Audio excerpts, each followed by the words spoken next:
Okay, I'm going to ask you the same question. So if you can give me your name, your date of birth, and where you were born. Yes, my name is Darren Ward. My date of birth is April the 22nd, 1949, and I was born in Chicago, Illinois. Okay. Were you born in 1949? They used to have midwives, and then were you born in the house or in the... No, I was born in Cook County Hospital. Oh, Cook County Hospital. Okay. Yes. Okay. Now, what is your parents' name? My parents' name was James Clarence Ward II. That was my father. And my mother's maiden name was Jeanette Jennings. Jennings. Okay. Yes. And so, what neighborhood in Chicago did they live in? They lived on the south side by Pershing Road and King Drive. Okay, Pershing Road and King Drive. What other streets are near there? 39th Street, Okay. 3900 South, and about 500 East. Okay. So is that near Indiana or? The street, Indiana, is not too far from King Drive. It's 2 blocks over. So what do they call the neighborhood? Is that the Bronzeville neighborhood? That's the Bronzeville neighborhood, Yeah. yes. And can you describe what that means, Bronzeville neighborhood? Is It was, a homeless neighborhood, no? yes, it's in an area that's 90% black, Okay. and Was it famous or known for anything? yes, it was, earlier in the 50s, it was more famous because it was around the Regal Theater, which was one of the entertainment venues in Chicago. Okay, so some musicians came from there? Oh yes, James Brown, and the Regal Theater was considered to be part of what they call the Chitlin circuit, which, because entertainers were not given opportunities in all venues, this was a black situation completely. Okay, black situation completely. Yes. So that meant that, were there a lot of jobs there? Was it a good neighborhood or? It was not an excellent neighborhood. It was a good neighborhood to get out of. Oh, out. Yes. I see what you're saying. Yes. I see what you're saying. But there was a lot of talent there. Oh yeah, there was a lot of talent in the immediate area, and as I said, it was part of the entertainment circuit, so there would be individuals coming at that time that were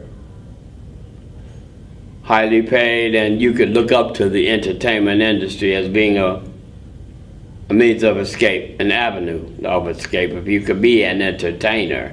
Okay. So what kind of work did your parents do?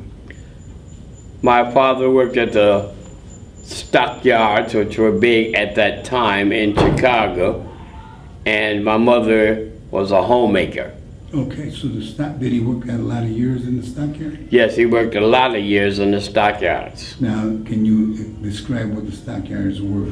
The stockyards were a place where cattle would be slaughtered and butchered And packaged? and packed, etc., and dispersed to the operators. So that meant they brought cattle in, so it must have been a big area. It was a very large area. Yes, the area is known right now today as the stockyards. Okay, Yeah. because it was real big. Real big. Okay. At that time. Okay. All right. So what about siblings, brothers and sisters? I have 8 brothers and sisters. Can you name them? Sure. James Ward, Alice Ward, Inez Ward, Darius Ward, Janetta Ward, Eugene Noble, Dino Noble, Beverly Noble. Okay, and in general, what kind of work have they done? In general, just briefly. Well, in general, they would be, I would say, middle administrative type individuals on that level. Okay. Yeah. So they worked in supervisory Yes, in supervisory capacities. capacities and stuff? Yes. Like that? Okay, and so you grew up in that community. What was the first school that you went to? The first school that I went to was the Oakenwall Elementary School. Where was that located? Off of Lake Park and 39th, I do believe.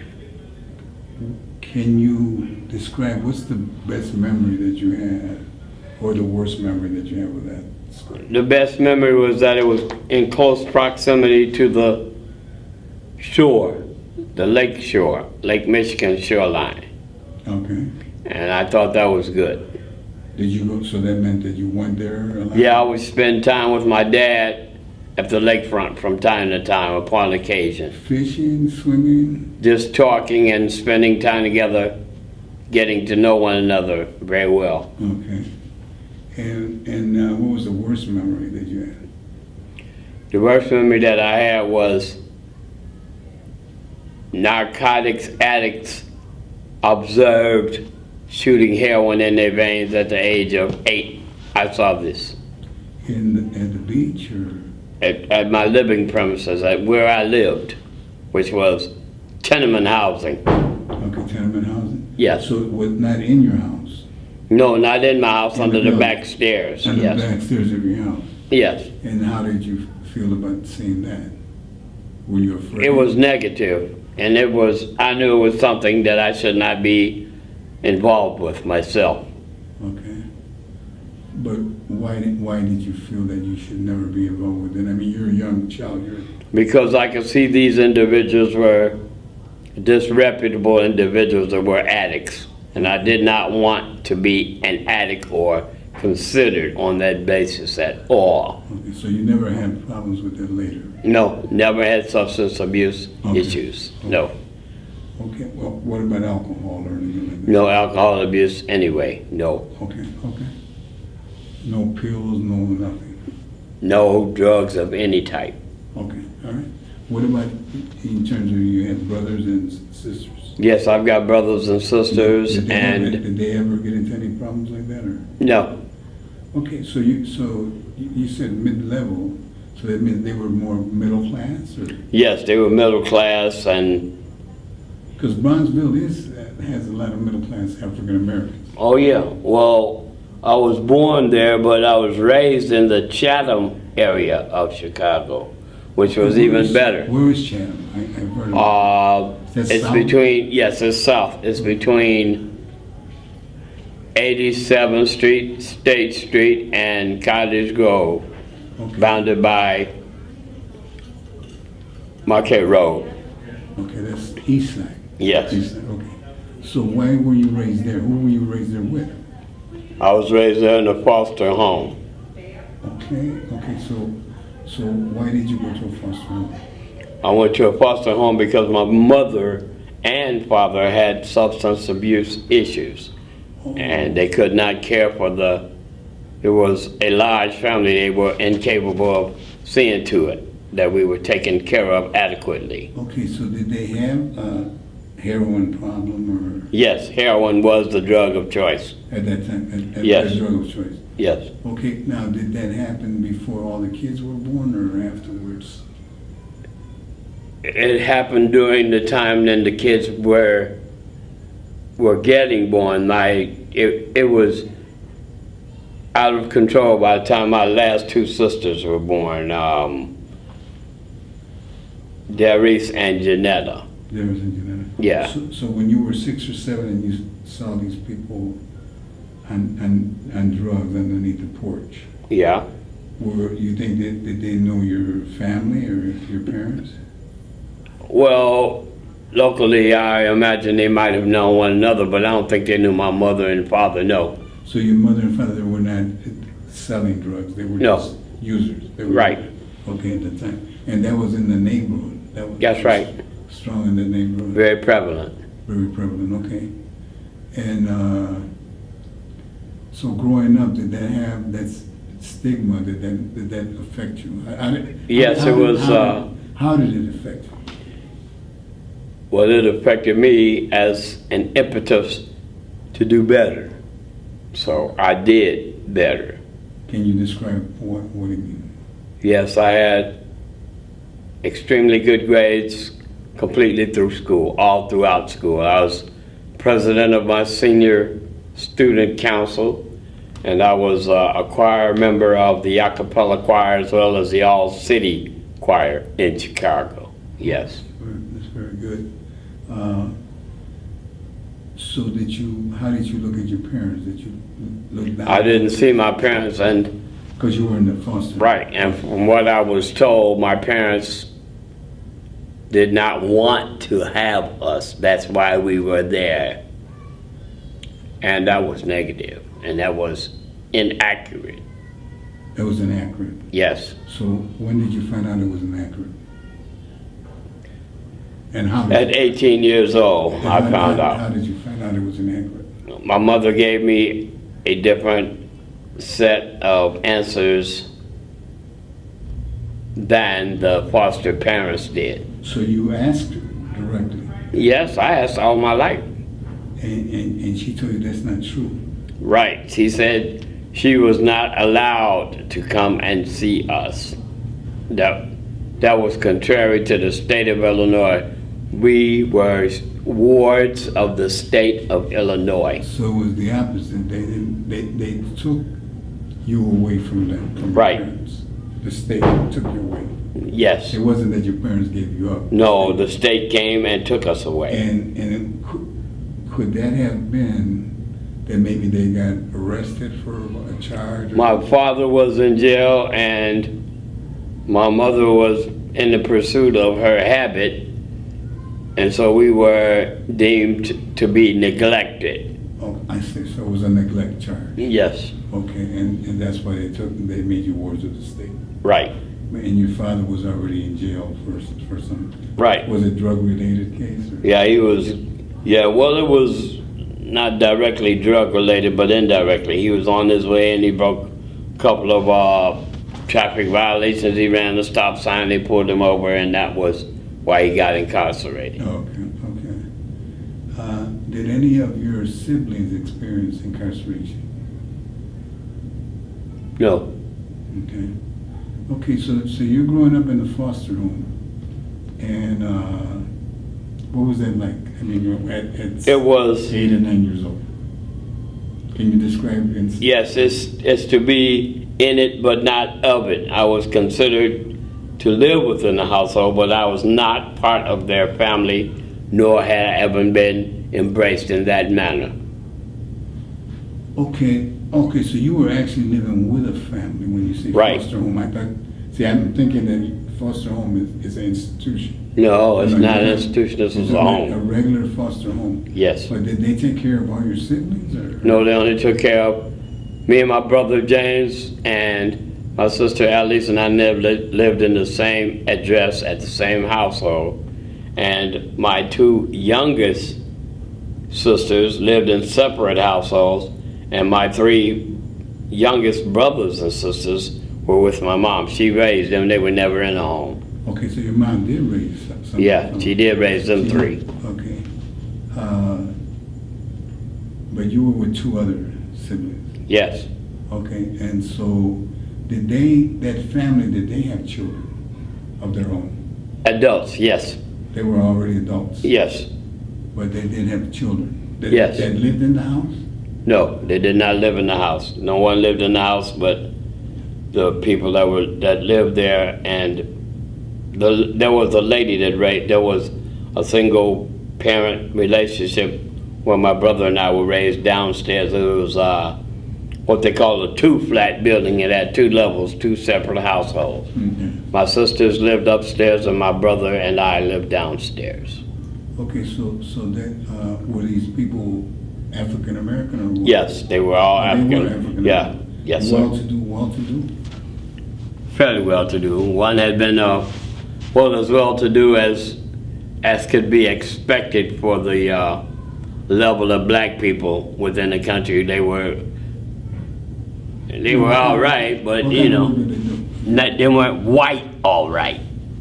They weren't white all right? Okay. No, They weren't accepted my by white- great grandfather was a Pullman porter on the railroad, So it would be, But this is your foster grandfather. yes, my foster He was grandfather. a porter. Yes, a porter. Pullman. And even though he had finished at Tuskegee University and he was degreed, that was the most that he could do at that time. That was the only thing that was available. But you called him grandfather, so you kind of liked him. Yeah, he was all right. He was all right. Yeah, And how many years did you live with this foster family? 11 years. For 11 years. Okay. Yes. So you got to know them pretty well. I mean, I'd say so. but you said that you didn't feel like you were part of the family. No, and neither did my brothers and sisters. We were there, but the reason that we were there primarily was profit motive for them. Oh, okay. So profit motive. What is that? You felt that they were there for you were profit for them. Yes, absolutely, no doubt about it. How did you feel? Why did you feel that? Because money was given to them and we were having inferior clothing, without a doubt. The cheapest this, the cheapest that. We were raised on the basis that was inadequate. That's what I'd say. Okay. So it looks like you were a little angry. Yeah, I was less than happy with that. That just fueled my drive more. And once I came to be in a more open atmosphere, my intelligence spoke for itself, and I was always Okay. well received. So it fueled your drive more. Oh yeah. So can you kind of describe that? I mean, is it a drive that you want to prove to them something, or is it a drive that you want to prove to yourself? Okay, in reality, I was raised with basic precepts, and the basic precepts were very strong and very accurate. To be having an adequate amount of consideration, you would have to be twice as good for half the amount of consideration in the working world. It's not coincidental that individuals have control that happen to be Caucasian. That's not a coincidence. This is when they would hang black people on the tree down south. When Emmett Till went down south from Chicago and they murdered him because he allegedly whistled at a white girl, that was the infraction and it cost him his life. That's injustice. That's inequitable, and no, I don't like it. It makes me angry till today. So you're young. Where are you learning about Emmett Till? From In whom? Chicago, Illinois? Were you learning from the foster parents then? Or? No, I learned it. I was. Or were they? How were they politically? I mean, Politically, they were telling me about knowledge of the black existence, because the black experience is quite unique, okay. and it's hard to identify unless you're black. So they are teaching you about the culture. Yeah, they taught me to and get the ready for situation. the Get ready actualities for of life. Racism that exists. Yeah, Basically. sure. So Because they were from down south, so they had a southern version of racism. They had seen individuals hanging from the tree with the rope around their neck. See, and that's a dose of reality no one should have. That's inhumane. So they saw that. Yeah, they saw it. And they taught that to you.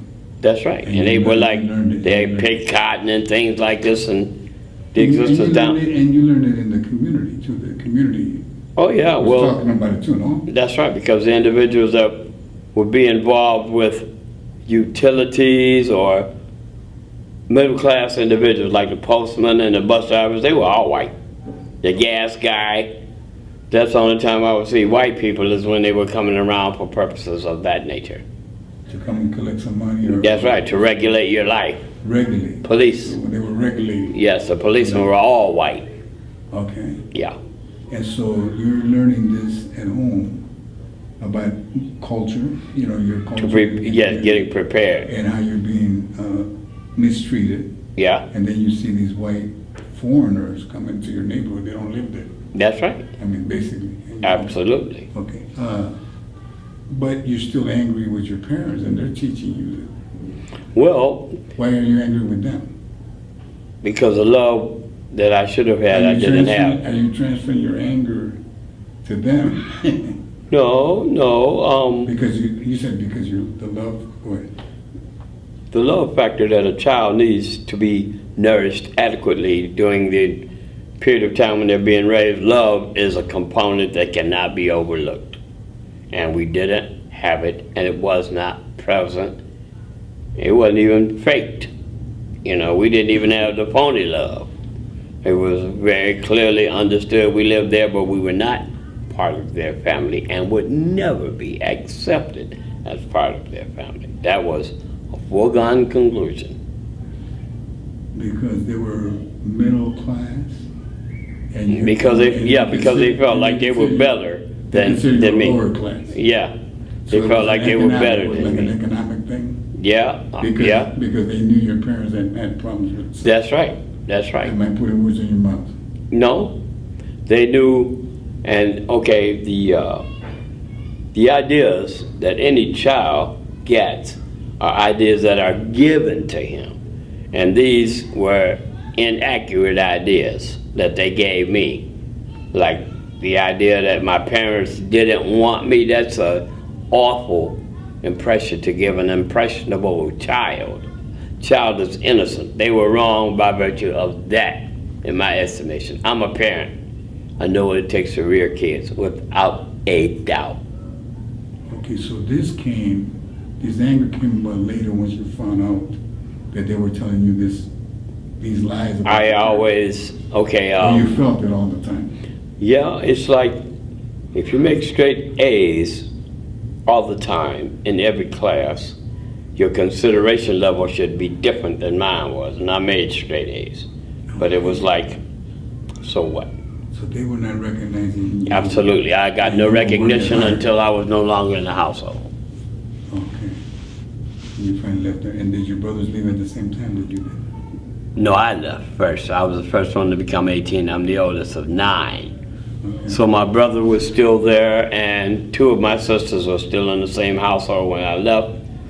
And because I was doing well, because I've got lots of drive, lots of upward mobility, the foster parents forbade me from coming by because my brothers and sisters would have the wrong impression that they, would be contrary to what they were rearing them. Like, I was a success, and so for my brothers and sisters to see me, I thought it was good, they thought it was bad.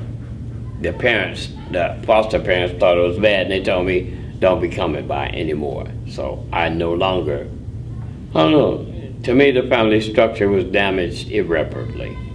Okay, so you left, and then they said, don't come back anymore. That's right.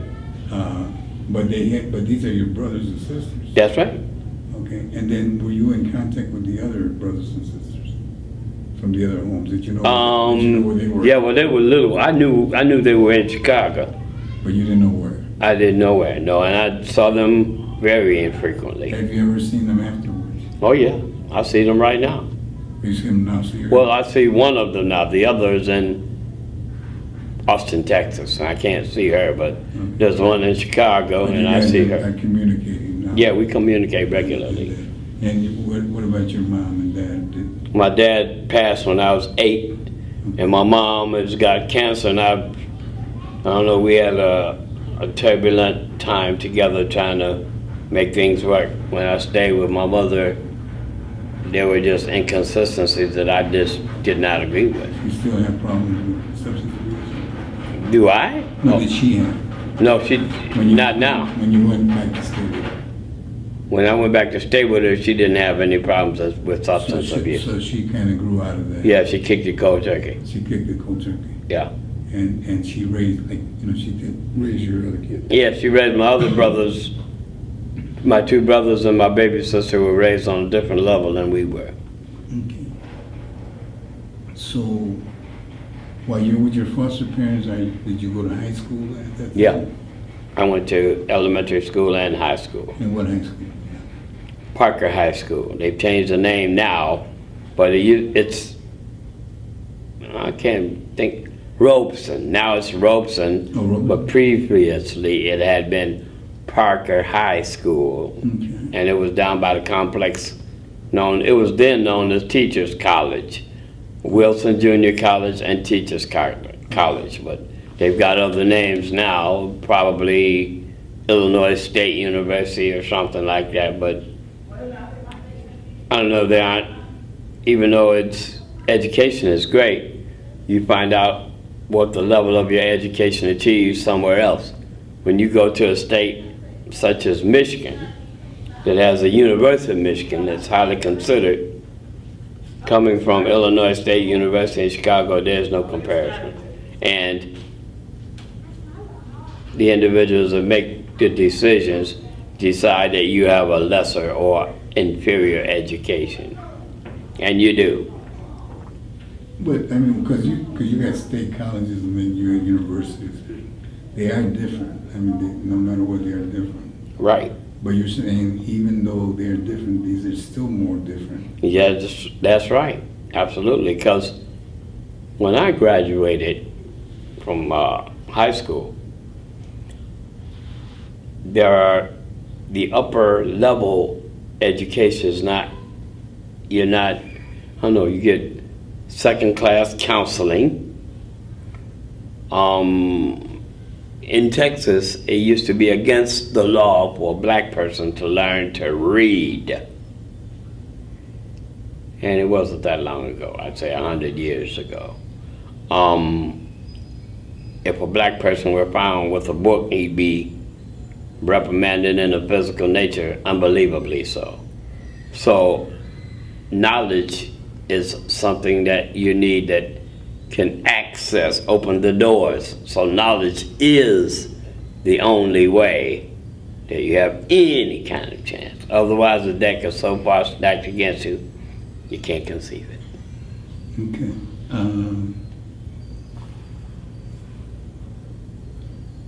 Any experiences in the high school in Parker that are, you remember very well? Yeah, it was, that was the first, well, not the first, but the stronger sense of accomplishment that I had, and the recognition from my peers as well as teachers and individuals that were degreed. They could see I had that certain something, and if it were to be put in a the teachers and the students? Yeah, the teachers. The students, well, I don't know, they thought I was very smart. My peers thought I was very smart because I made great grades. And I couldn't have lower. Did they get jealous or anything? No, it was just some individuals are more intelligent than others. So you didn't have any adjustment problems? Yeah, I had no adjustment problems. Well, there were adjustment problems that were imminent because of being in an area where there's lots of drugs and lots of crime. I was in that type of an environment. So the high school was like that too? Absolutely, because it was like the rise of the gangs, the Blackstone Rangers and the Disciples, and they were fighting each other and so they murdering. Were both in that school? Yeah, there was a dividing line of Marquette Road. On one side it was the Disciples, on the other side was the Black Keystone Nation. I lived in the And how did that start? Were you there when it started? Or? Yeah, I was there when it started, pretty much. So how did that start? That whole It started with what were the conditions? the conditions that brought that about? Okay, it was poverty. Okay. It was low income, and it was being treated in a manner because you were black that was unacceptable. So there was prejudice, low income, poverty. That's right. Was the neighborhood changing it, you know? No, the neighborhood has not changed. It's more black than ever. It was always black, so it was turning more black than ever? Or? Yeah, more black than ever. So And when you say it's more black than ever, are blacks coming from other parts of the yes, city? other parts of the city So it was with less concentrated. intellect, less drive. So what it say, without putting words, or trying to put words in your mouth, Mhm. is it getting more populated, overpopulated, or? It is more overpopulated with undesirable type individuals. So they're coming from other neighborhoods, That's right. moving into that neighborhood. That's right. So that's a change. I mean, That was a change in, Would you say? yeah. I would mean, say did there you- was a did you change. Did you feel a change? Yes, I felt a change, and I felt like there had to be more opportunity equitably available outside of Chicago. I felt like the entire United States could not possibly be like Chicago. Let me give you a scenario and then you let me know if it's correct or not. Okay. So where I came from, we were moved from different neighborhoods because they were changing the neighborhood. The neighborhood was near the lake and there was prime real estate. They were pushing us out. And so then we went into other poor areas and it got overpopulated there, and that's where we had the gang problem. That's right. Was this the same or similar to you? It was pretty similar. The gang problem, like, blew up, exploded from where it was. Just like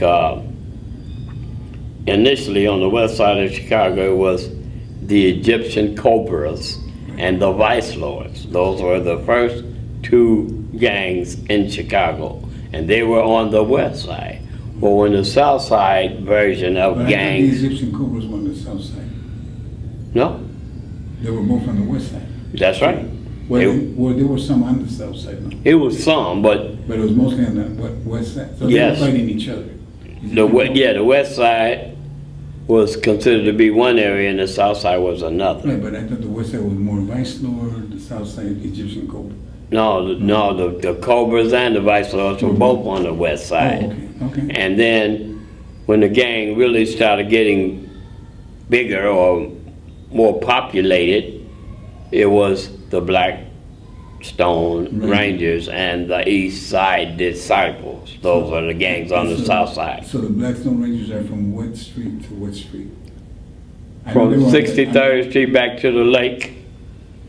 From, well, eventually it was all over the south side. Okay, it was all over. Yeah, as it got, But around that street called Blackstone. yeah, it's right around Blackstone and 63rd. And so what about the disciples of Black Hands? The disciples were from 63rd Street back south, the East Side Disciples. Or from 63rd Street south was the east side disciples? Right, and Oh, so from they were the 60, east side, east side. that's right, the East Side, that's where their name Blackstone came from. Rangers were north of 63rd, That's right, primarily. primarily. And then eventually, the Blackstone Rangers were all over the place. It Because they was got big. this kind of Rangers, that kind of Rangers, the Four Cornerstones and the projects,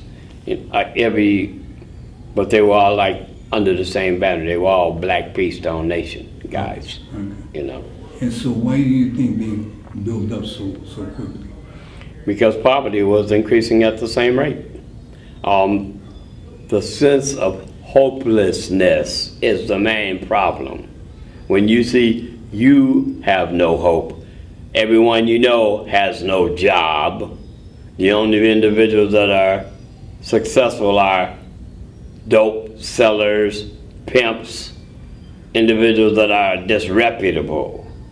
You know, if that's what you see as success, you're losing. And that was what was more prevalent than anything else. And how would you describe the violence? The violence is unabated. As long as it's controlled within a given area, it would, you know, as long as it's in the area where it's all black people, they don't care. You're not going to be going to a white area and having erratic behavior like that. That is not to be tolerated, and the police force understand that. So are you trying to tell me that the police circled the area Pretty much. and controlled and contained it there? Pretty much. That's what you're saying, they contained it there. That's right, within that area. Keep it away from the white community. Absolutely. It was like there are geographical boundaries in Chicago. So many trains, it'll be on this side it'll attract black people, and on that side it'll attract white people. And if you go over there where the white people are, you had best be out before it gets dark, because you would be savagely beaten otherwise. By the white people. That's right. So the white people are real prejudiced. They're beating Absolutely. African Americans. Absolutely. Okay. Okay. So that was going on in the 50s and 60s? Yes. Okay. So then it got worse after that, right? Wasn't that the neighborhood like around 63rd? Didn't they start remodeling? Yes, it got worse under the disguise of urban renewal, which is what they call it, which is for all practical purposes, it's removing the individuals that live there and replacing the housing. You get the real estate value, you get pennies on a dollar. It might be, I mean, they move in and they buy up properties that have been condemned and they rehab it, and then they charge exorbitant prices where the people cannot afford it. They used to live there. So that's the way that it goes. And it operates, I've seen it operate all over the country. But I thought that urban renewal was to get houses for the people that live there and No, that's what they say that it is, but in actuality, it's not that at all. You didn't see that. It never happened that way. It was not there to be seen. What did you see personally? What I saw was disenfranchisement of black neighborhoods and black families, and destruction of black families. The black family, What do you mean destruction of black families? I mean, it's all pervasive. It's like the very institutions that are designed How to. can you destroy the family with urban renewal? Well, okay. Housing is a major necessity that everyone needs. Everyone needs to have a house. When you get to divisiveness is a major weapon. And when you're setting individuals in a household against one another, when you're raising the woman, when you're presenting the man as the problem in the household, then if you eliminate the man, the problem will be gone. And that's the way that welfare works. They would not be able to assist you if it was a man in the household. If it were a father, you were not extended any type of assistance whatsoever. That precluded you from having help. So what happened with the fathers then? The fathers became disenfranchised. That's why they have the idea, which is kind of like a stereotype, that the black man gives the black woman children and then he leaves and he's a deadbeat dad and he's irresponsible. That's not necessarily true, but that is what the facade is. They pretend it's like that, but that's not it at So all. what's the truth? What's the truth? The truth is, I believe the family is a major structure that should be kept rather than discarded. The head of a family should be a man. But why would the welfare get rid of destroy the family? I don't know. It's like, okay, Oh, in other words, they're not going to give money if the father's. that's right. There's So no that's not- assistance. There's no medical assistance that's available to you. There's no food assistance. And the only way they can help you is if a man is not in the household. Period. So men hid from the welfare, Yeah. And then or left just so that just to be gone away. Just- Because the woman and the family would suffer if the man were there. So the man would leave so the children. But if people made decisions like that, or Oh yeah, sure. I'm going to leave so you can get your welfare. That's right. That's a choice. If I stay, you're going to be in much worse shape than if I go. But why didn't they just go get a job? Because the availability of jobs was lower echelon at the best, at the most. Lower echelon? Lower echelon, I mean, more labor intensive, a lower rate of pay, an inequitable situation, any way you want to look at it. Inequality on every basis, at every turn. This is what you saw. That's the way it is now. It's not that difficult to see it. You know, that's why the preponderance of individuals that live on the west side of Grand Rapids, Hispanic, without a doubt. Okay? Individuals like this, to me, it's not unique. It's white flight. Okay? Explain what white flight. White flight is, okay, if I were to want to have... This happened but you didn't have white flight in your neighborhood. It was all black. Yeah, it was all black, but it was all controlled black. It's like, to me, it's similar to apartheid.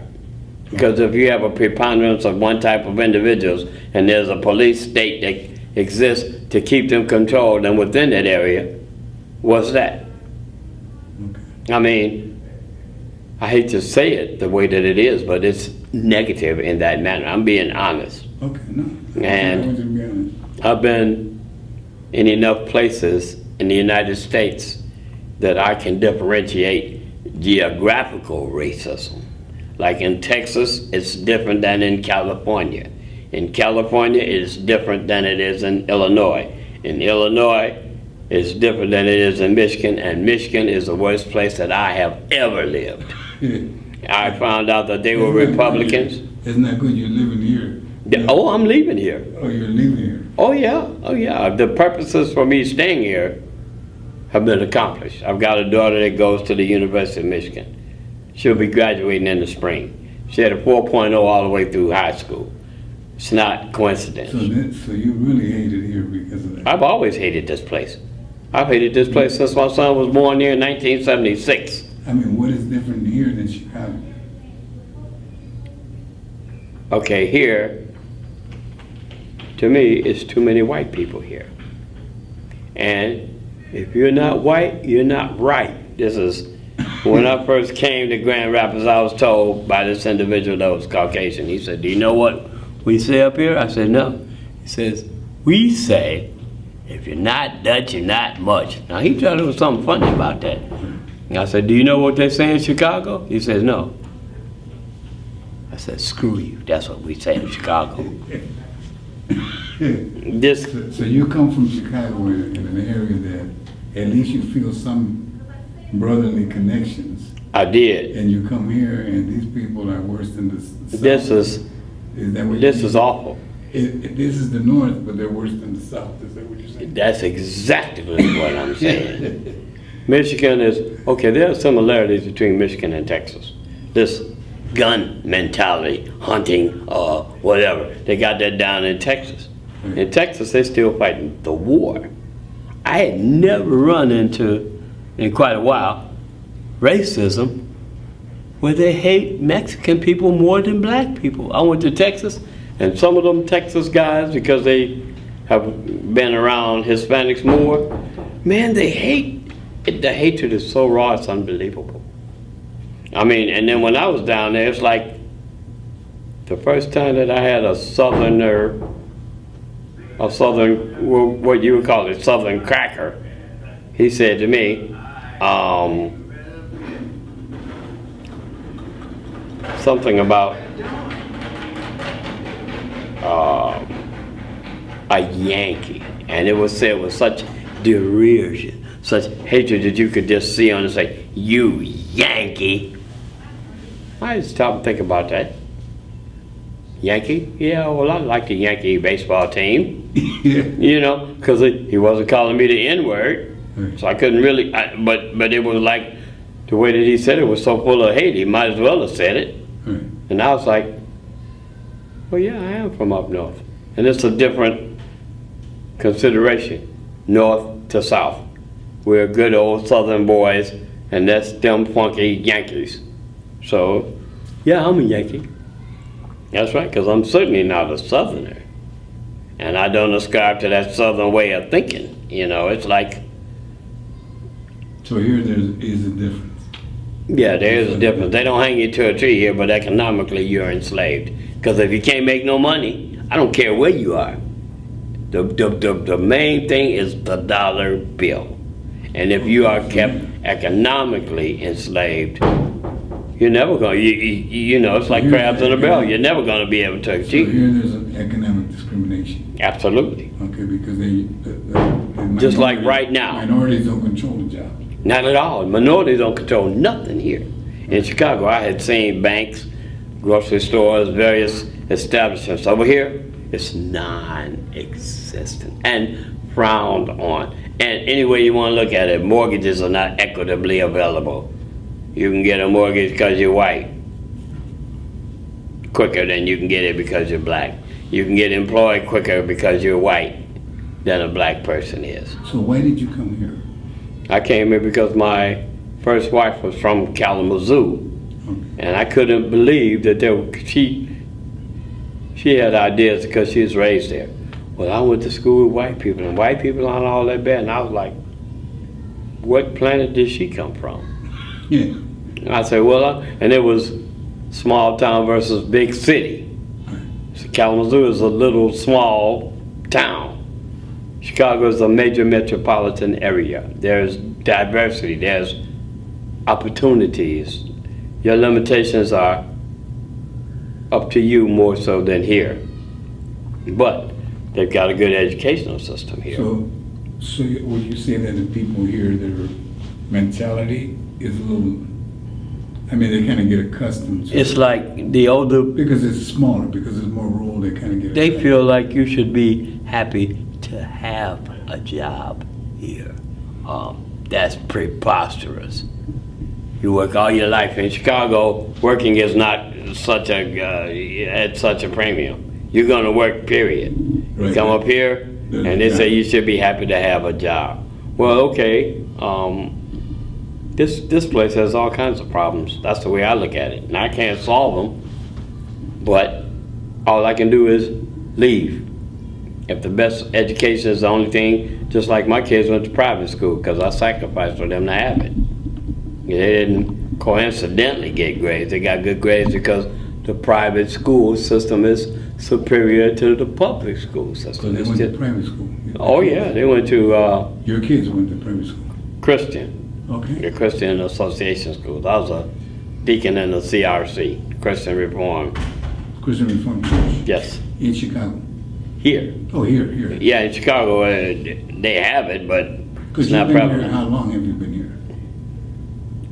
I've been in Grand Rapids since '98, and before I came to Grand Rapids, I was in Kalamazoo from '91 to '98, and I came from Dallas, Texas in '91. I was making $18 an hour in Dallas, Texas in '91, What were you doing there? proofreading, Oh, proofreading. layout and design. It's like, So tell me about your jobs. You were a proofreader? oh yeah, when I first started in the proofreading trade, I had an opportunity in the first place because of Martin Luther King having been recently assassinated. Okay, they got individuals that are in lower echelon jobs in Chicago. They might be working, but if you're working in the bindery, say, and if you're working in a printing trade, and you're working in the bindery that actually manufactures the product, you're working in conjunction with the machine and actually against the machine. You make more money if you make more copies, and the machine gets cranked up higher. So it's a never-ending cycle. Those guys come out there and man, they have worked their ass up all night, all day long, and they're just like beaten down completely. When I went to R.R. Donnelly, seeking just to put in an application, because I always had excellent results. If I can get a test, it's all over. Because the test only demonstrates your ability to learn. But did you go into college? No. Oh, you never went to college? You finished high school? Yes, I finished high school, but But you went, okay, then you went, so you got a job at R.D. Donnelly? yeah, when I was 20. What's it called? R.R. Donnelly and R. Sons. Donnelly and Sons. Yeah. But did you go there to get a job as a proofreader, or you just? I went there seeking employment of any type. Anything that, it's like, if you're black, anything that you get is better than what you had, because you got nothing. You just went in and filled out an application? Right, and the guy that was sitting there that was the guard on duty was Slavic, because the largest Slavic population outside of Yugoslavia and Czechoslovakia is in Chicago. Chicago has a large Slavic Okay. population. So this guy, I could scarcely understand him. And I'm lucid, at least, okay? And he was like, no, you don't go down there. You guys go down there. You guys? I can't even understand what you're saying. What do you mean you? Well, individuals that were black worked in the heavily labor-intensive area in the bindery. Right. But middle management and upper-level positions were not accessible to individuals that happened to be minorities. And then they had nepotism. You could only get consideration if your dad works there or if your brother, so they had a lot of family crap to keep. This is a self-perpetuating Buddy situation. system, but nepotism, family. That's right. And Family. the guys that I work with, the supervisor the one supervisor that I had was so racist.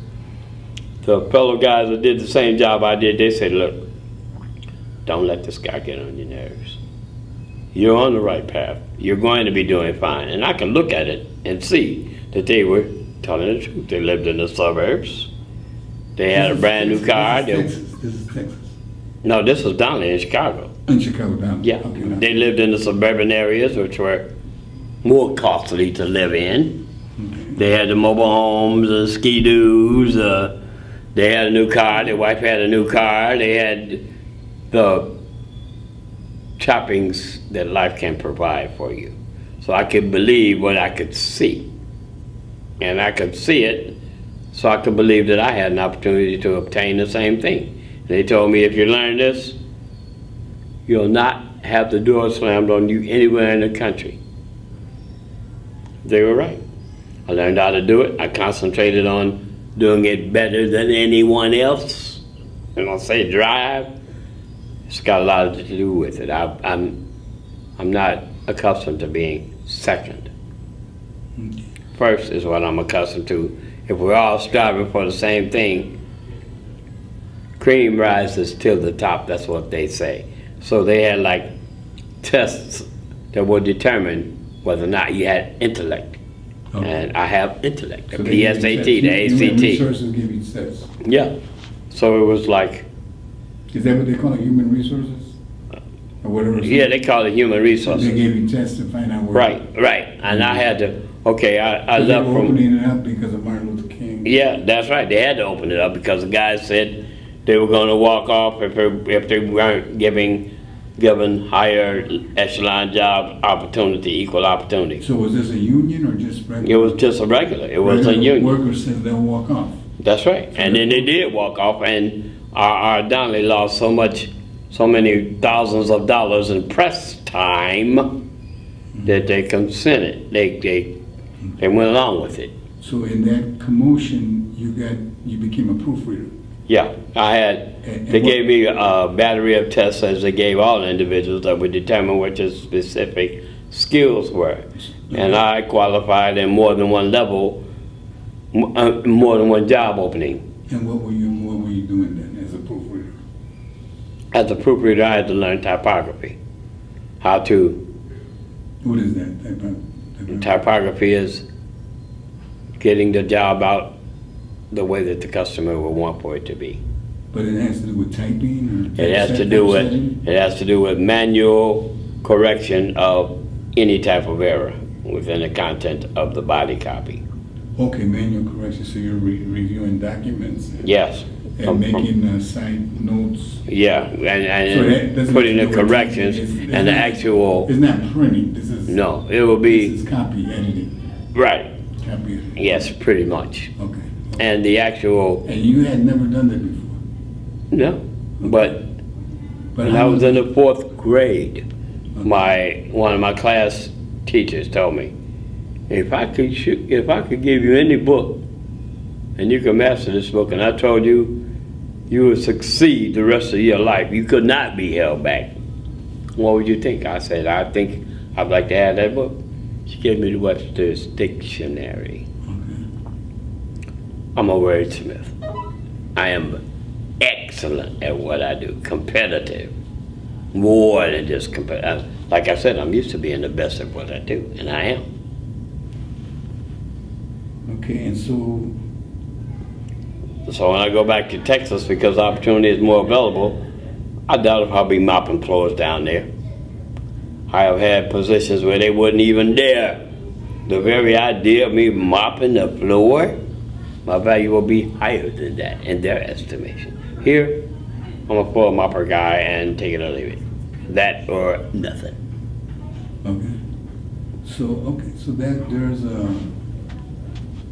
because you're in a program right now here, so you're mopping floors and stuff like that. But how do you feel about that?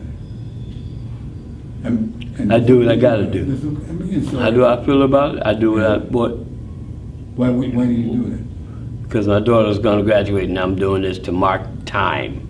Okay. This is not, you'll never get rich mopping the floor. So this is a stepping stone, basically. It serves a purpose, To my yeah. time. I mean, my time is the right word. Yeah, I'm just marking time Just because marking time. this will not do. Because you are getting a check ending with disability or something like that. Yeah, but that's So this is like a guaranteed poverty. When you say you're getting a check that's disability, all that is guaranteed That's poverty. guaranteed poverty. Yeah. So this kind of helps, put the edge a little bit. Yeah,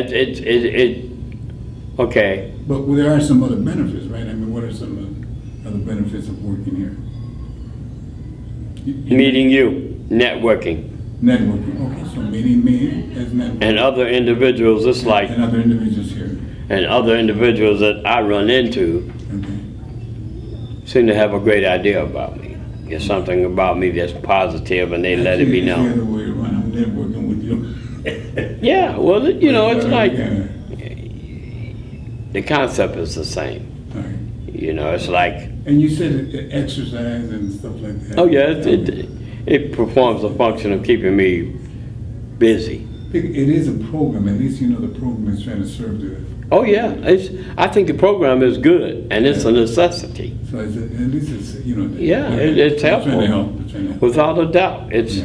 it can lead to better things depending on how much drive you got. Right. And I got it to burn because But like that's what you have to But have. like anything, you get in there and then there's staff and all these other issues that come up.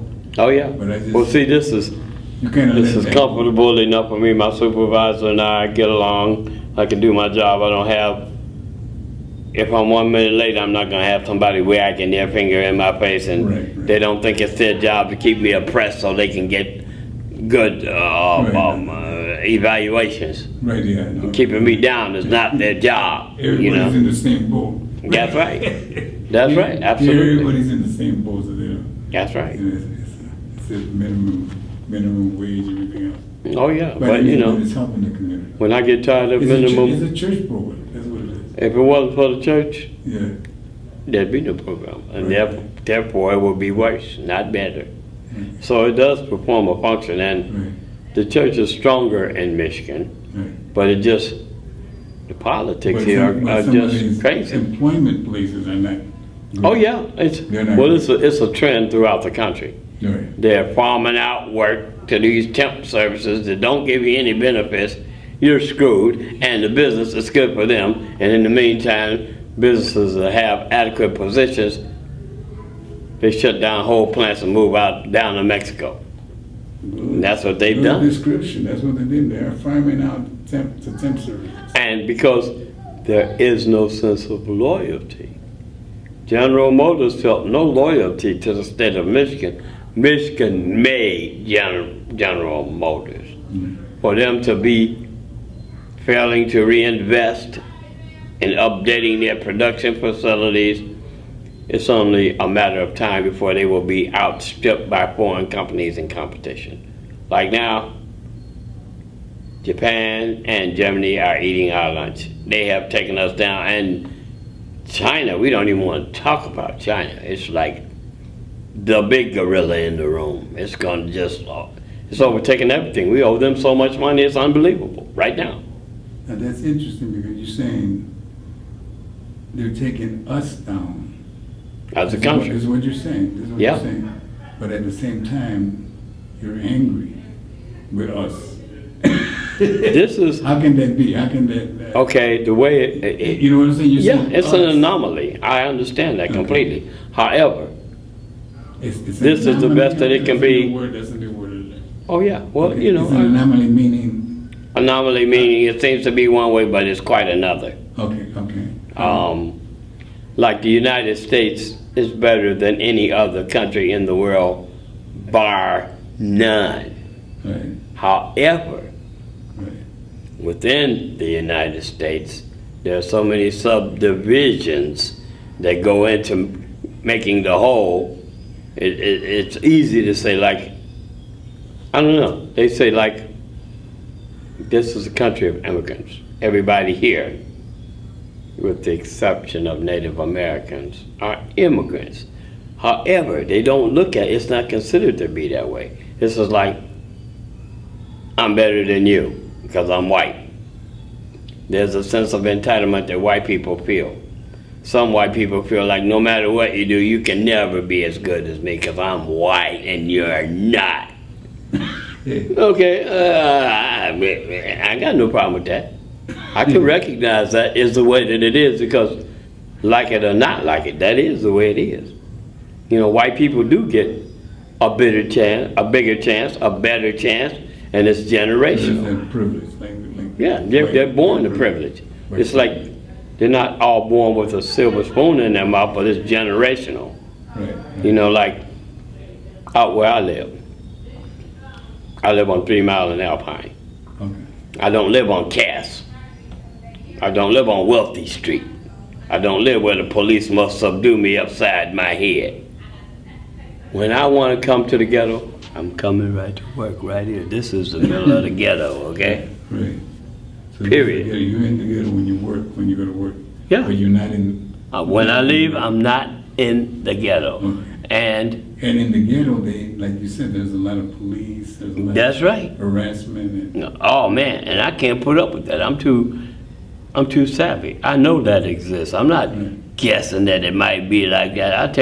I've taught my kids to be aware. My kids have told me, Dad. So you taught your kids that. Yeah. If I don't teach it to them, how they gonna learn? So you They go out into where So what exactly do you tell your kids? to be aware. I teach them logic because logic and rationale are weapons that you need. You can't just be going by what someone says. You know, like religion is fine, but I don't want to have to die before I can have an all right life. Die and go to heaven. Want my heaven right here on earth. This is America. This is heaven. Why you think everybody trying to get in here? There's got to be a reason. Okay. You know, and you can say what you want, but when I lived in Texas, I had a 2-bedroom apartment for a while, and the guys that lived downstairs, there were 14 individuals that lived in the same exact amount of space that I had. 14 individuals. They slept in the car, on the floor, right below me. They would eat things that smell so awful, they'll make you sick to your stomach, and they would eat it. And who this individual? And they were Spanish. There was 14 of them. 14 of them, all over the place. Nobody talked English. But you know, they were like, probably not too long ago, have come across the river, or I hate to use the terminology because it's kind of racist. They were like wetbacks, and that's a racist term. You know, individuals that are Latino, they don't want to be called wetbacks or beaners or anything of that nature. It's derogatory, any way you want to look at it. Yeah, and it pisses, some guys get pissed off. You can call them a beaner and your head is you're gonna get stuck with a knife. Because a lot of Latino individuals, far more, have knives. I mean, it's a matter of fact. I mean, that's not just a stereotype, is it? That's a fact. That's right. You show me a Mexican guy, I'll show you somebody got a knife. Okay. 9 times out of 10. And I don't know, they have different ways of looking at. They call them migrant workers here. Yeah. Well, if you're only coming to work the fields and you're gonna go back home, that's fine. But the guys that own the property is taking advantage of the people that work the fields. Okay, so they're messing with their own people. That's right. So they're messing with their own people. So They're abusing their own people. that's right. They I don't know. So the urban guys are taking advantage of the field guys. Oh yeah, it's like So, you know, it's like, it's kind of it's and that's correct. And I mean, I agree with that. I really see that. yeah. It's like, I don't know.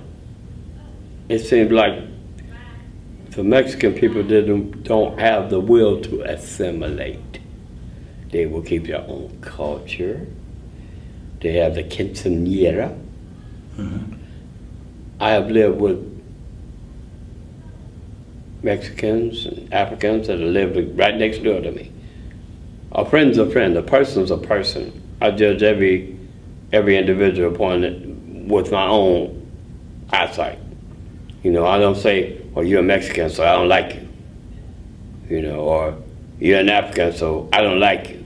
You know, it's humanity. It's being a human being that outweighs whatever your ethnicity might be. Just like I know some white people, and until I came to Michigan, I thought all white people were kind of like rich or well off or whatever, because the disparity in Chicago, what you see is what you believe. And you find out what competitiveness is once you're not in the ghetto, you're competing against white people. See, the disparity by not living together, you don't know. It comes from not knowing. I would know white people better if I lived where white people were. I went to a court, and everybody in the courtroom was white except me. So I cannot believe that only the criminals are all black. That's a lie. But see, the way that the press puts it and the way that it's interpreted, you would think all black, just like when African people are brought to the United States, lots of times it's under the guise of a religion. And in the religion, they teach the Africans not to be dealing with them black people in America. Black Americans are hostile, violent, shooting one another, all bent on crime, don't want to do nothing, want to take advantage of the system. All these negative stereotypes are what is indoctrinated into African people. And they think that way. They think they're better than black people. How can you be better than me? Period. There is no better. You know, not to me. And if you took an individual and placed him in another culture, he's lost. If I was in Africa, the Africans would think I'm stupid because I'm not aware of African customs and I cannot assimilate. Well, black people have had no other choice but try to assimilate into the United States. But I don't know, the disparity because of color, it's like bad. You know, you can be German, you can be Irish, you can be Jewish, but all those things in common are white. You're a white German, you're a white Czechoslovakian, but they all have that in common. They are white. And the ones that are at the bottom are the ones that oppress you more, because they feel like if you're trying to do better, you're jeopardizing them. They feel threatened. So their job is to hold you down, so that makes them stay up. That's the way it actually works out to me. Okay, so you went to Texas, and then, so you went to high school, and then is that when you moved to Texas? You know, I moved to Texas when my oldest daughter was 3. I moved to Texas in 74. No. I moved to Kalamazoo in 74. No, okay, so when you were growing up, you mentioned the gangs. You were talking about the Black Gangster Disciples and the Blackstone Rangers were really fighting in that neighborhood. Yeah. So did you get involved in any of that? No, How did you avoid that? Okay, first of all, because of the way I was and my disposition, I'd not be having very much anything, period. The toleration, you must tolerate something like that. I can't identify with that. That's not success to me. Success. You're always into success. Yeah, success is what everyone should be trying to have. Success is not being in a gang of everybody else just as poor as you. Success is not breaking into somebody else's house while they're going to work so you can have what's theirs. That's not success. It's your concept of success. My concept of success would be like economic success. If you ain't knocking, well, now it's different. But pretty much it's still the same. It's like, I say $50,000 might be adequate, because $50,000 places you on a different economic level than $15,000 per year. If you're making 50, you're going to have what that 50 can get you. And if you're intelligent, that 50 will take you a long way. Whereas you ain't never going to have nothing if all you make is 15 all your life. So are you getting these concepts from your foster parents? The economic concepts, yeah. You think so? Oh, sure. The two are, okay. It's no coincidence that individuals that have more intelligence and are degreed make more money than individuals that are not degreed. It's a no-brainer. You know, and if you go to college and you obtain a degree. Did they have college, your foster parents? No. Okay. But their children did. Oh, their children? Their children went to Bradley University. And you met their children, they were adults already? Yeah, but I met them and they were successful. So you learned something from their children? Yeah. You related to them because they were children? That's right. I could see actually what they were, the principles that they were teaching could work in actuality. So you actually they were your role models? Yeah, they were somewhat of role models. Not the foster parents, it was their No, children. not the foster parents, no. But the foster parents were giving good principles, good, solid religious foundation. Okay, so they were religious? Oh, yeah, absolutely. Christian Reform? No, they were Baptists. Baptist, okay. Yeah. But to me, I was always raised with one thing. There's only one way. That is education. If you're fooling yourself otherwise, you ain't gonna just get a job and, you know, that's the white folks' way of looking at it. That's not available to black people. It never has been. The education? Yeah, the upward mobility. Just from that, like, if you're white and you can get a job at General Motors, Okay. back in the day when General Motors was rolling, Okay. first, you'd make a wage that's exorbitant. Second, you would have bonuses, which are unheard of. The bonus is to have a job and be able to work. They're going to give you money for doing your job. It's like the CEOs get paid whether the corporation makes money or not. They make hundreds of thousands of dollars every year, even when the corporation's losing business, hand over foot. They're still getting paid. They are. When they're done, they're so handsomely paid, it's unbelievable. You know, it's a self-perpetuating thing. Those that have are going to have more and more. This is becoming a two-class society, rich and poor. There is no middle class. The middle class is getting eliminated.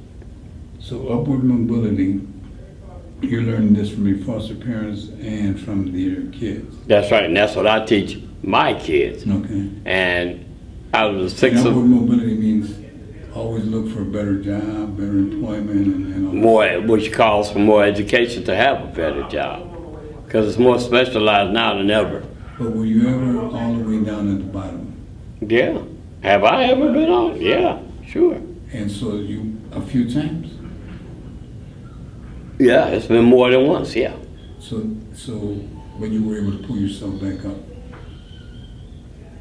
Yeah, but it would be easier if there were a better support network, if the family structure was strong. See, that's where you get... No, I know that, but I'm just saying, you experienced it and you did Oh, pull yeah. yourself back up. Yeah, because, yeah, And what did you have to do to pull yourself up? I mean, just for you I personally, had to relocate out of Chicago. for you personally, you had to relocate us. Absolutely, I feel that. Why did you have to relocate? Because Chicago takes away, Your environment brings you down? your environment brings you down. You can only go so So far. what happens, so the environment in Chicago brings you down, I agree with you. You know, Yeah. I'm just saying, the environment brings you down, why? What?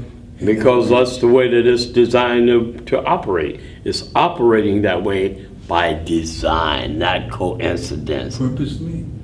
I believe so, yes. So what are the factors? The factors are the feeling of... the things that, well, I mean, how do you white feel- people have how a do you sense feel- of a sense No, of, but I'm talking about in your environment. in my Because you're environment. saying you gotta relocate somewhere else to move up. Yeah, Because if you stay there, you can't. that's right. What happens when you stay there? What keeps you down? The environment keeps you down. You can only go up so far. You know, you can be okay, but only okay. You know, you can be a bus driver, but who's gonna be a doctor? You can't compare the wages of a bus driver to the wages of a doctor. Are you kidding me? It's your perspective. You know, when they look at, it's like I've done various jobs. I've worked at a finance company. I know the inner workings of financially people get taken advantage of regularly. That's why they call it business. It's not personal, it's business. Well, if you're screwing up someone's life, it is personal. You know, you can't just say it's a business. You're destroying a family, and it's not personal. It's not personal if you're not in the family. It doesn't affect you, so it's not personal. Well, it's affecting the other individuals, so that, by virtue of that fact, it is personal. So you said your perspective Yeah. on things is one of the things that keeps you down in Chicago, That's right. and you got to relocate. That's what right. other things?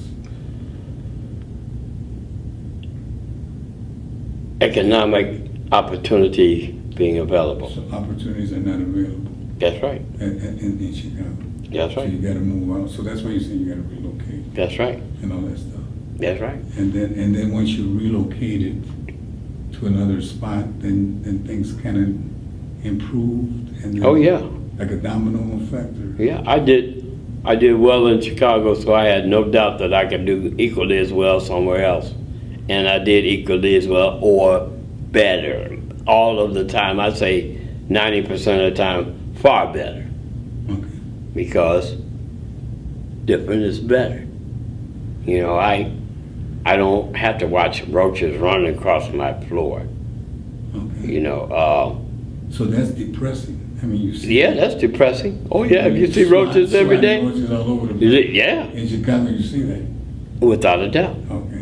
And so that's kind of depressing. So That's what very you mean by depressing. that. You- So that's also, it's not just perspective, it's also you get. It's reality. You got roaches. Yeah, roaches is bad. You know, it's like, And what else? I mean, you got roaches in the house, but then you're walking down to the store and you see people hanging on, falling. I had to move right here. It's unique you should mention that.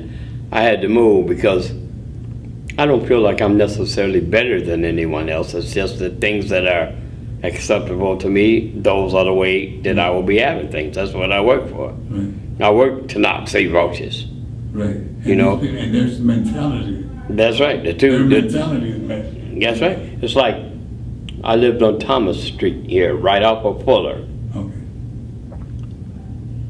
When I went to the store to get a loaf of bread, I had some of these guys that they call them like dope boys that are out there selling crack rocks or whatever they might be selling. And they would approach me, hey, I got this, hey, I got that.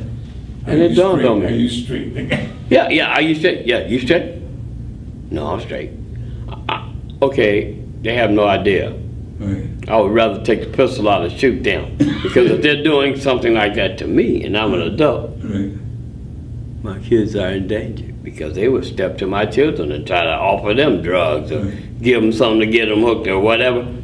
I couldn't remain and think that my children were going to be okay. My children would not be okay if I lived right there by Martin Luther King Park, Right. where they always have murders, southeast.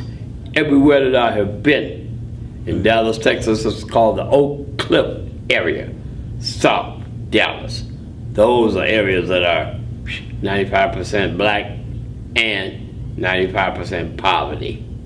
And The drugs- two go hand in hand, and drugs as drug well. testing, yeah. So it's like, I'm not gonna live on the bottom no matter where I live. Okay, so the point is well taken, so you get to relocate out of there That's right, to start improving. that's right. As So long as you, someone that can't relocate, they'll never. they shit out of luck, that's what they call They it. should. Okay. SOL, shit out of luck, that's right. Okay. So you really And believe, so that's. I something believe you that. You learn from life experience. that's right. And by virtue of the fact that I've been having this open-minded point of view, my children are profited. I've got a daughter that graduated from the University of Texas, Houston's campus. She was a teacher in the educational system, public school system for like 4 or 5 years, but she has an entrepreneurial spirit. Now she has her own daycare center, and it's big, and it's enlarged from as small as it began. It's far larger now. She lives in a $200,000 home. She's driving a brand new whatever she wants, and her husband is as well. They're wondering, why am I staying here? Because this is not on that level, you see. And they have been insisting, why don't you come down here? It could be like this, it could be like that. Well, I've got children that are here. And my daughter's gonna be finished, then I'm gonna be finished with Michigan, because Michigan sucks, period. I don't care. If you think it don't suck, you must ain't never been nowhere else. Because if you have something to compare it to, I guarantee you, this is not the best. It ain't even close. You know, and then they represent it to be one thing, and it's not that way at all. You know, like Governor Snyder says, yeah, we're the comeback state. We never should have had to come back. That's mismanagement. Right. On a high level. That's why we're not on the top anymore. So he's gloating about it. That's right, and he's lying. He's a liar. Let me tell you. He never should have. That's right. When they how you gonna have General Motors as a base corporation and you're on the bottom? Those two things do not go hand in hand. You're looking at this, and then you're looking at it. No. Well, the corporations have abandoned Michigan. It was a time when the Pontiac was made in Saginaw, the Buick was made in Flint. Each division had a little town that manufactured main parts and accessories for vehicles. Michigan was tied inexorably to the automobile industry. The industry went kaput, Michigan went kaput, and now on this side of Michigan, which was West Michigan, it's Republican. When I found out it was Republican, it was nearly enough for me to leave. Because Republican represents individuals with money. That's the way that it has always been. So it's economics. Yeah. Economics got... But what about their thinking? What about what? What about their thinking? Their thinking is archaic, it's non-existent. Just like Snyder said something about, not too long ago, within the last year, this became a right-to-work state, okay? I lived in Dallas, Texas 5 years. Texas is a right-to-work state. I would have a very good idea what a right-to-work state is. He misrepresented it. So right-to-work state means to you what? Elimination of unions. Elimination of unions. Yeah, that's right to work. In a right to work state, there are no unions. The union is down the tube right now anyway. Okay, so elimination of unions means what? It means elimination of representation of the worker. Okay, so that means the worker doesn't get good pay? No, and that means the rich get richer and the poor get poorer. I got you. That's what ultimately, that's what it winds up being.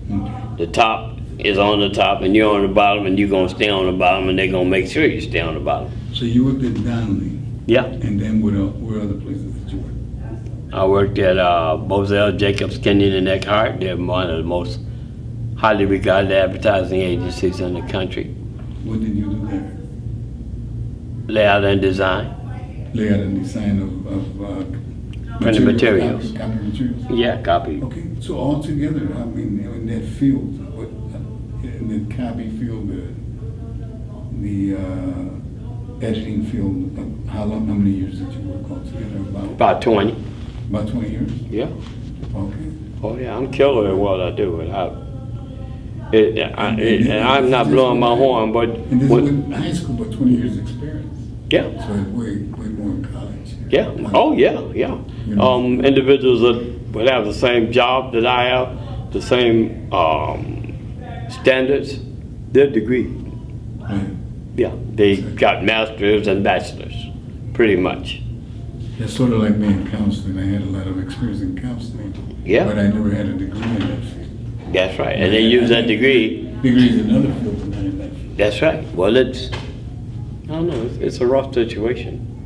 But you have to have a, I was a substance abuse counselor. oh, were you? Yeah, specifically, yeah. Okay. So, I did that for many years.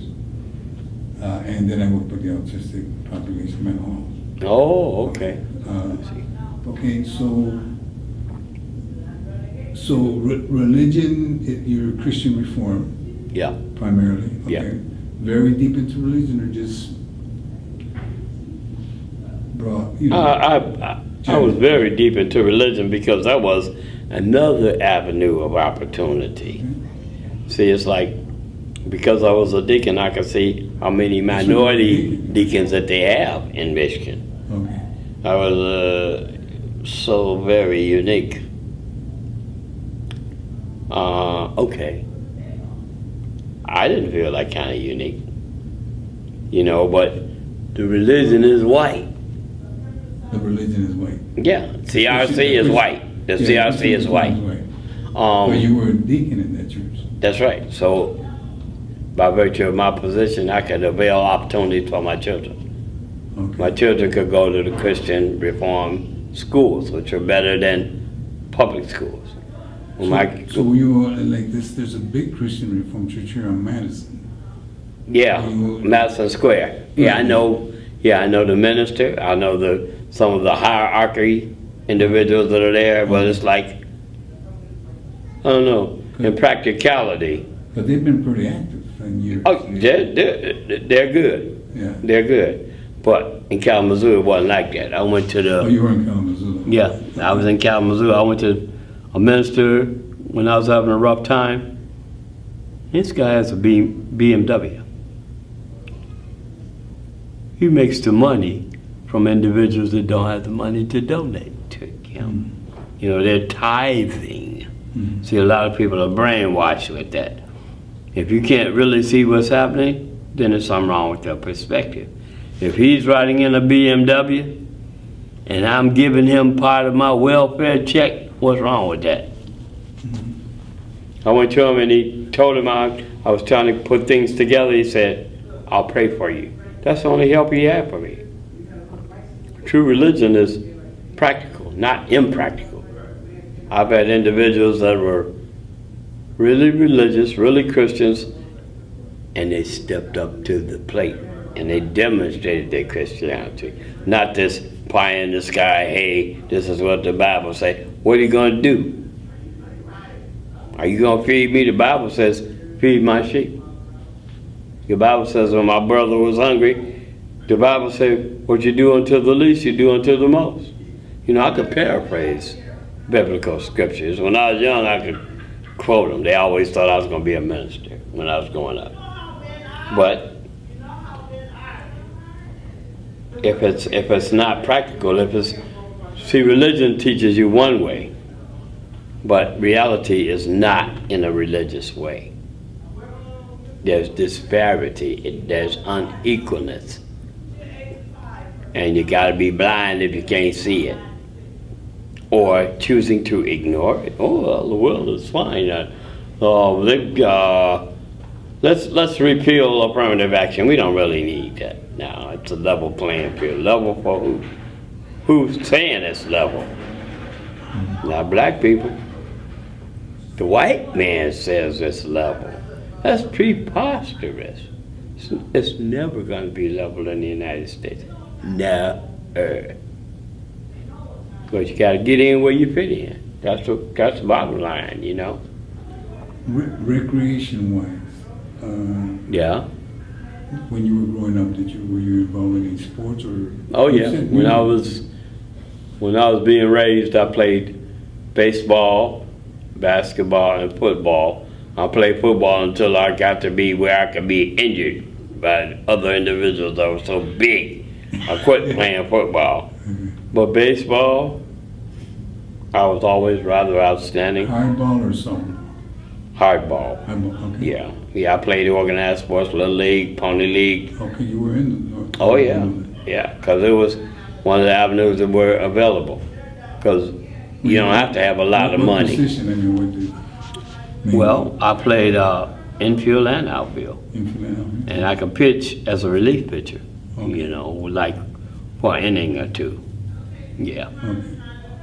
But I could hit the ball, and that was very good, very excellent. So that kind of helped you in that? Oh yeah, it's one thing that they said in school at the Michigan Institute of Technology where I went.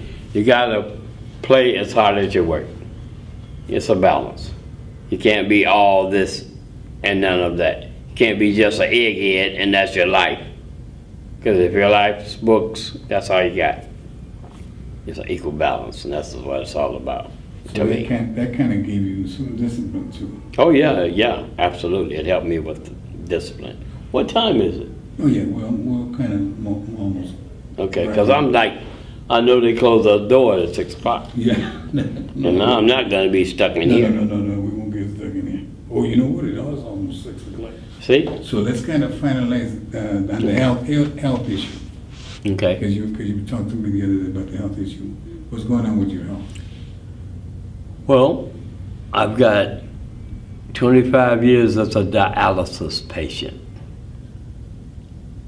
My vascular surgeon says that's phenomenal. The life expectancy is 5, no more than 10 years. I've seen all kinds of people die. I've been on dialysis since 1991. It never fails. That was hereditary or?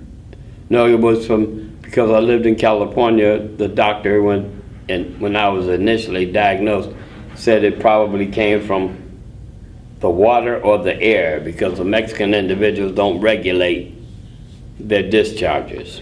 They discharge raw sewage into the water.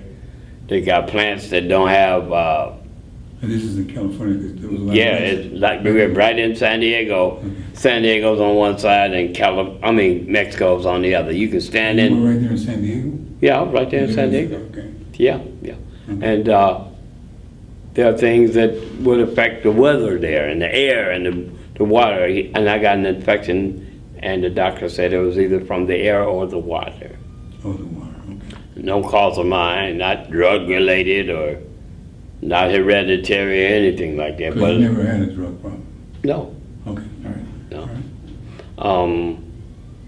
But So we do gotta go because it's almost 6, you said. yeah, But any final words, you know, because I think it was pretty good. yeah. The final word is the only way I'll ever quit trying is when I'm dead. That's my final word on it, because that's a big thing. You gotta have that drive, and I got it, and I know I got it. So we'll see where it pays off, other than Michigan, because it don't pay off here. I'm in the wrong place without a doubt. Thank you very much. You're welcome.